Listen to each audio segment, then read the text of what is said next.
Hey, good afternoon, everyone. This is Dee with HND Abroad. It is Tuesday, so it's time to talk all things self-care. We, if you are joining us, I appreciate it.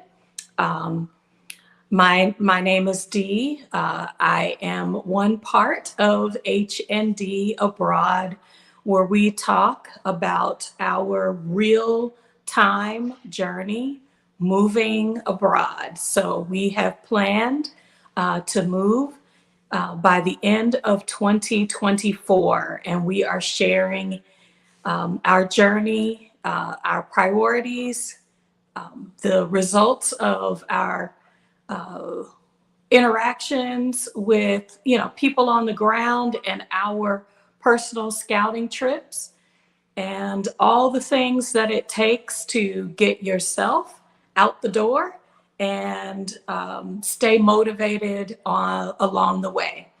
So if that is just a part of your vision for yourself, either currently or something that you're thinking about in the future, go ahead and subscribe to this channel. We go live a couple of times a week. We upload videos, so make sure that you ring that notification bell, like this video so that others can find us and join the journey. So today we are talking about the power of vulnerability. So I watched a video probably about 2 or 3 years ago. It was a TED Talk by Brene Brown with the same title, The Power of Vulnerability. And I thought it was really candid of her to share about her research, but then about her own journey of, investigating and then eventually presenting more information about people's perception of what it is to be vulnerable, and but how vulnerability can be inspiring to leaders. And I thought it would be interesting to talk about the power of vulnerability within the move abroad space, where a lot of us are content creators, we're bloggers, and we are opening our lives to you on social platforms to document our journey, to give some reality checks, because when you're kind of doing this stuff in hindsight, it all looks pretty. But when you can hear somebody say that trip did not go well, or if I had known this piece of information, it could have made my journey, my planning, so much more effective. So that's what we're in the space to talk about today.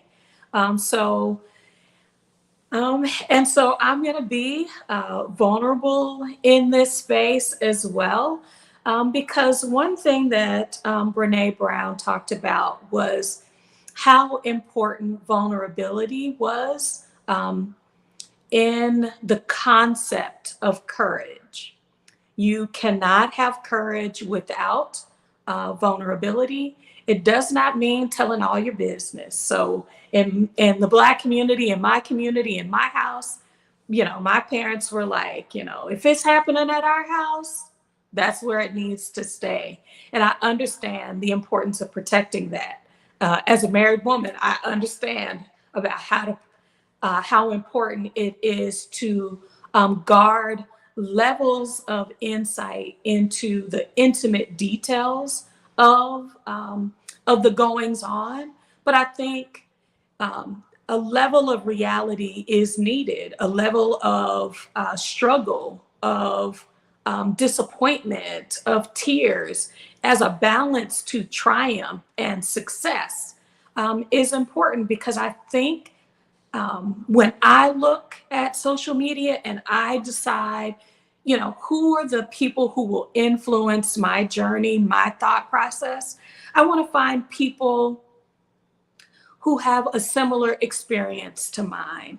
Um, this past Saturday, Stephanie Perry did a beautiful presentation on toxic jobs. If you have not seen it, I'm going to link it down below.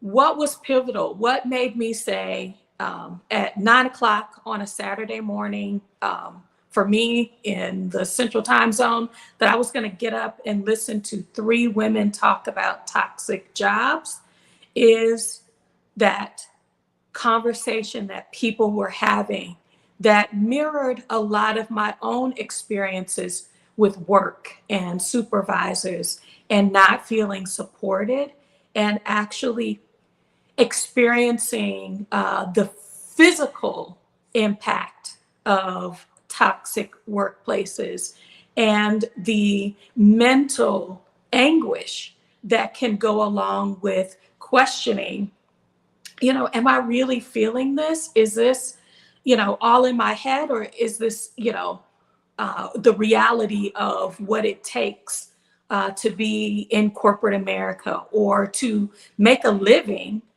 in the US? And just reading the stories in the chat, people were sharing their experiences with PhD processes that were isolating and demoralizing, and just more than just the struggle to understand. It was like, I'm struggling to get there. I'm struggling for a seat at the table. I'm struggling to be taken seriously. Excuse me.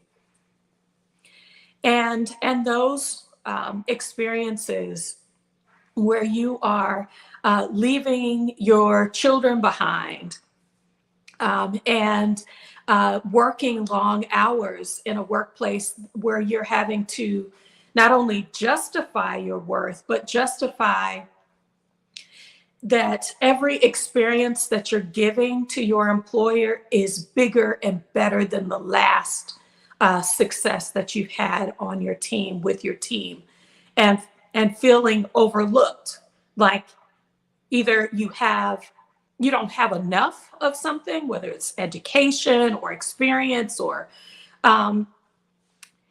that you are overqualified and that's why you don't get hired. Overqualified, and we're looking just for the right match between your experiences and our needs as an employer. And that was hugely triggering, but also comforting to know that not only have people experienced that, but others were showing that I was there and I was able to move on and embrace the validation that I have within myself and not looking for it outside, from a manager, from colleagues, from the industry, from likes or watch hours on YouTube. And people are pressing forward. So as we're talking about this, and thinking about what does it mean to be willing to take a risk of sharing yourself, sharing your experiences, people that have influenced our journey of sharing, our Black Utopia.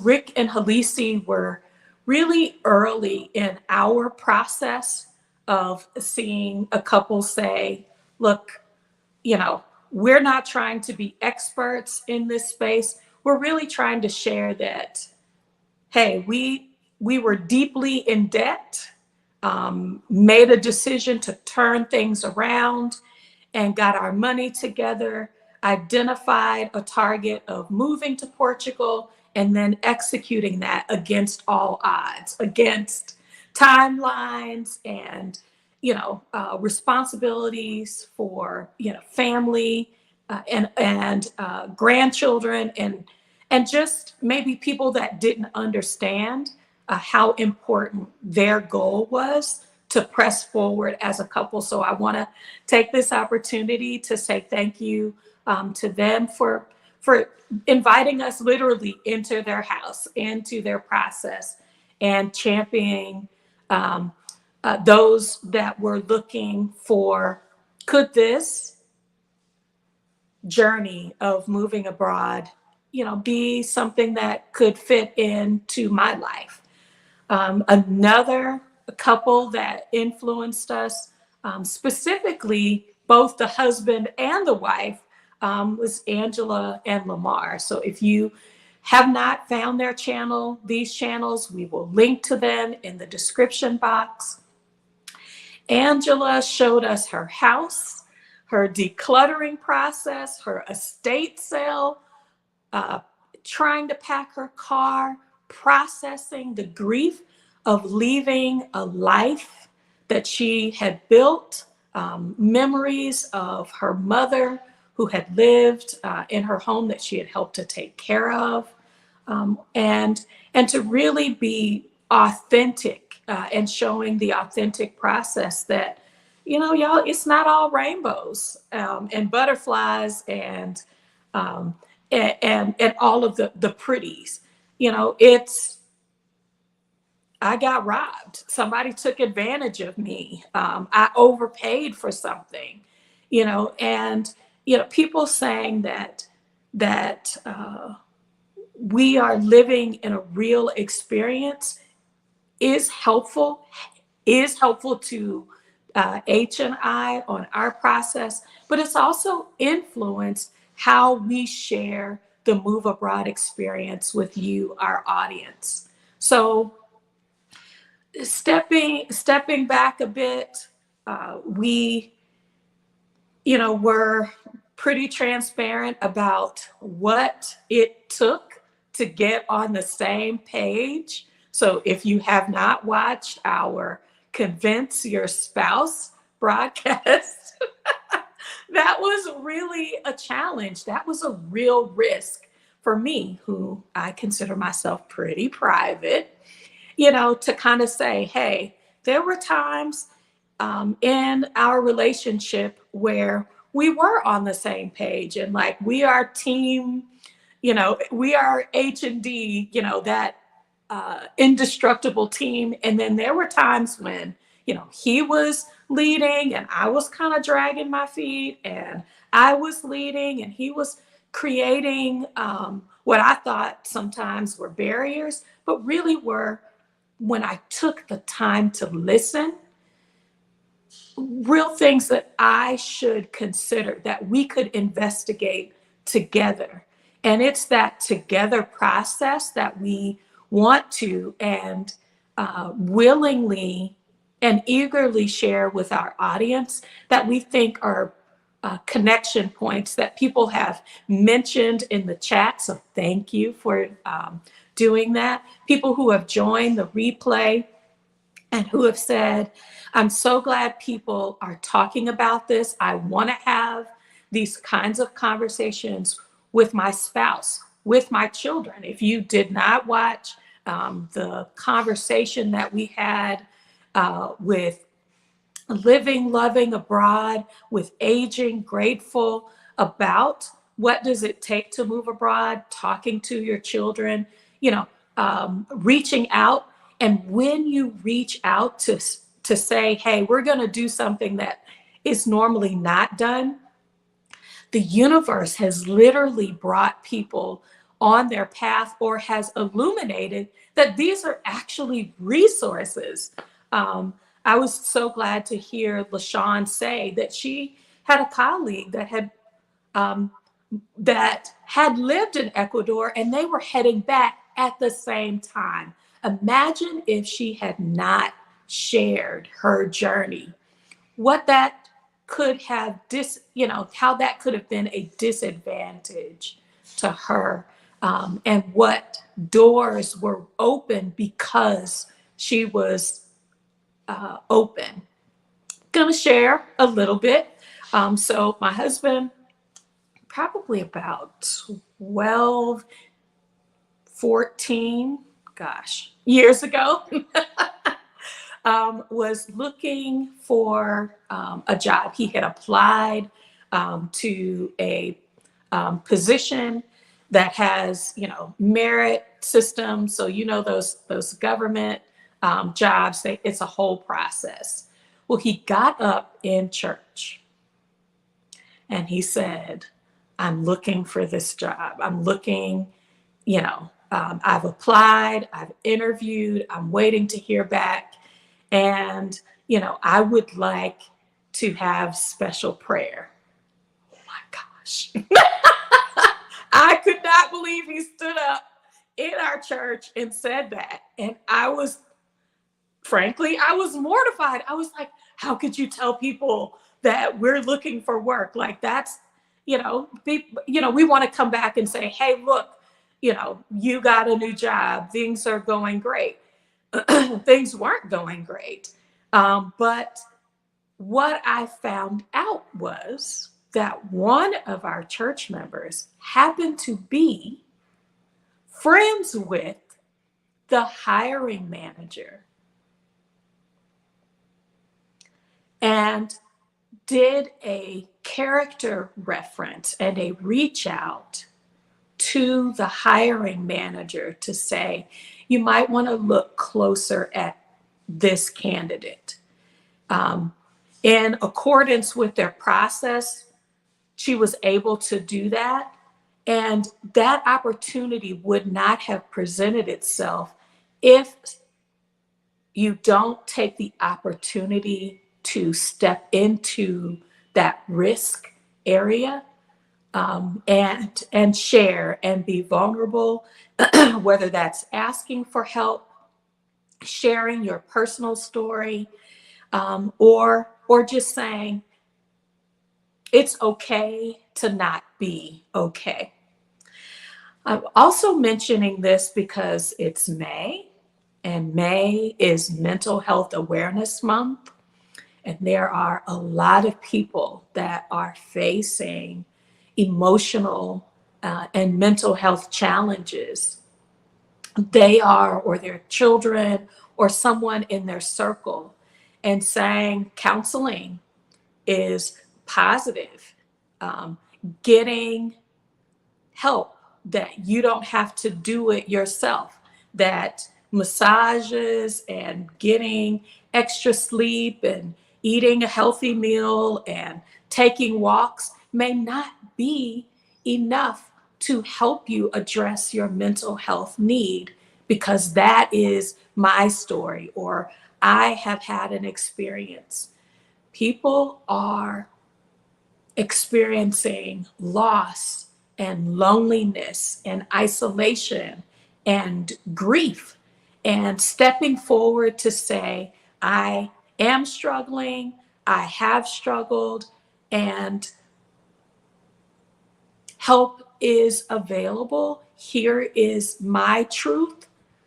Y'all, there are so many opportunities we could be leaving behind because there is a fear that when you are vulnerable, you can appear as weak.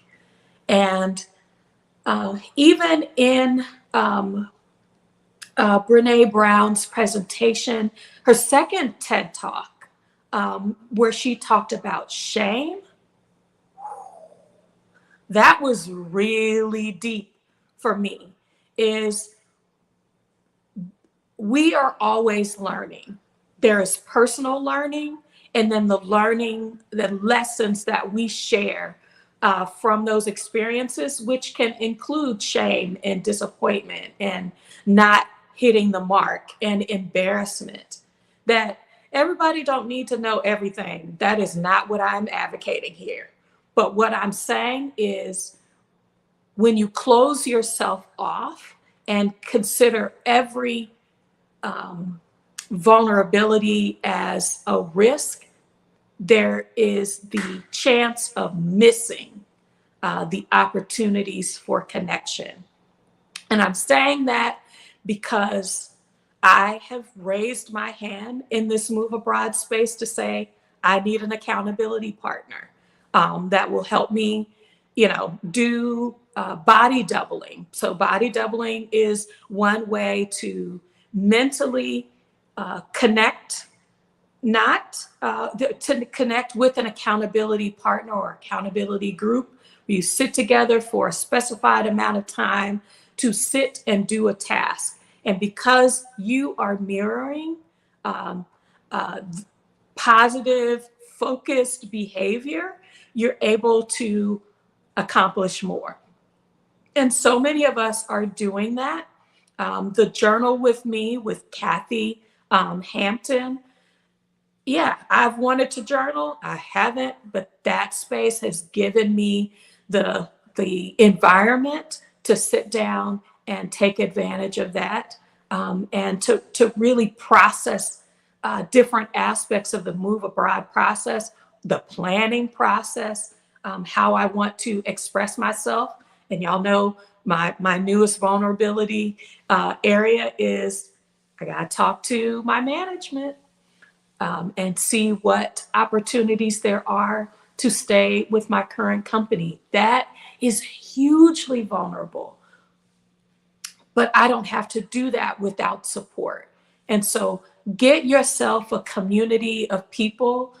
People are reaching out in various groups on the internet. We've shared those locations before where you can find, hey, this is the place where I'm thinking about living.